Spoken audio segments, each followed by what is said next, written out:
बिहार में आरक्षण का दायरा बढ़ाए जाने को लेकर के राज्य सरकार को पटना हाईकोर्ट की तरफ से बड़ा झटका लगा है। दरअसल जातीय सर्वे के बाद बिहार सरकार के द्वारा आरक्षण की सीमा बढ़ाए जाने के फैसले को पटना हाईकोर्ट ने रद्द कर दिया है। अब पटना हाईकोर्ट के फैसले के बाद पहले से निर्धारित आरक्षण की सीमा ही बिहार में लागू रहेंगी।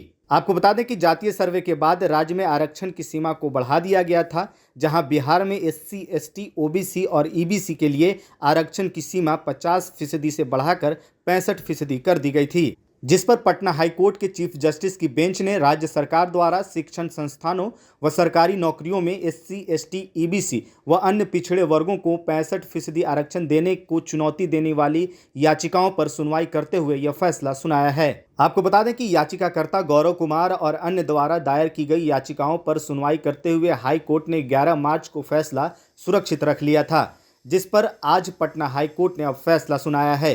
पटना हाईकोर्ट का इस पर मानना है कि आरक्षण की जो सीमा पहले से ही निर्धारित है उसे बढ़ाया नहीं जा सकता है। ये मामला संवैधानिक है, इसलिए इस मामले पर आगे सुनवाई होगी। सुनवाई के बाद ही इस मामले पर कोई अंतिम फैसला लिया जाएगा।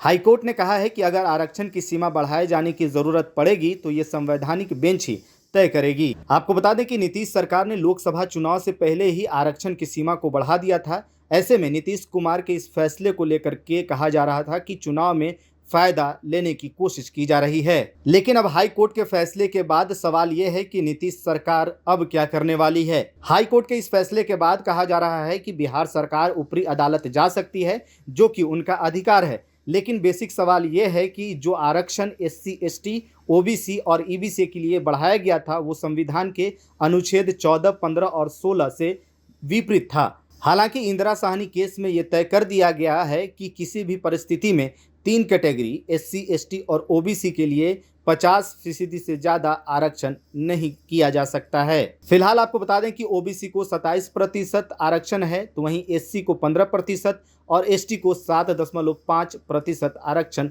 मिल रहा है। वहीं आर्थिक रूप से पिछड़े सामान्य वर्ग के लोगों को भी 10% आरक्षण मिला है। इस हिसाब से आरक्षण की सीमा 50% के पार जा चुकी है।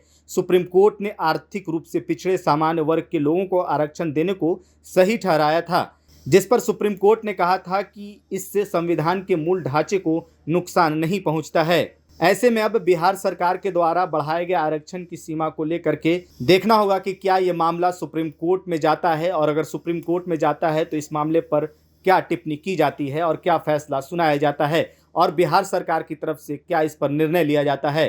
वहीं हाई कोर्ट की इस फैसले पर आपकी क्या राय है, आप क्या सोच रहे हैं, कमेंट बॉक्स में हमें जरूर बताएं।